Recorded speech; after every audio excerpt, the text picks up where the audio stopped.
ஒரு நபித்தோழர் பள்ளியிலே உட்கார்ந்து இருக்கிறார். ரசூலுல்லாஹி ஸல்லல்லாஹு அலைஹி வஸல்லம் அந்த பள்ளியிலே உட்கார்ந்து இருக்கக்கூடிய அந்த நபித்தோழரை சந்திக்கிறார்கள். சந்தித்து கேட்டார்கள், அபு உமாமா, ஏன் தொழுகை இல்லாத இந்த நேரத்திலே பள்ளிவாசலிலே உட்கார்ந்து இருக்கிறார்கள்? யா ரசூலுல்லாஹ், கவலை.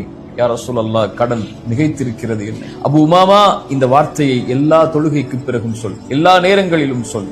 அல்லாஹும்ம இன்னி அஊது பிக, யா அல்லாஹ் பாதுகாப்பை தேடுகிறேன், மினல் ஹம்மி வல் ஹஸன், துக்கத்திலிருந்தும் கவலைகளிலிருந்தும், வஅஊது பிக மினல் அஜ்ஸி வல் கஸல், யா அல்லாஹ் சோம்பேறித்தனத்திலிருந்தும் ஏழாமையிலிருந்தும் என்னை பாதுகாத்துக் கொள். வஅஊது பிக மினல் ஜுப்னி வல் புகுல், யா அல்லாஹ் கஞ்சத்தனத்திலிருந்தும், யா அல்லாஹ் கோழைத்தனத்திலிருந்தும், வஅஊது பிக மின் கலபத்தித் தைனி வ கஹ்ரிர் ரிஜால், யா அல்லாஹ் கடனிலிருந்தும் அதன் காரணமாக மக்கள் என்னை மிகைப்பதிலிருந்தும் என்னை பாதுகாத்துக் கொள் என்று அல்லாஹ்விடத்திலே கேள் அபு உமாமா, அல்லாஹ் நீக்குவான். அபு உமா சொன்னார்கள், நான் கேட்டேன், அல்லாஹ் என்னை நீக்கினான். கேட்டீர்களா? அழைத்தீர்களா? அல்லாஹ்விடத்தில் முறையிட்டீர்களா?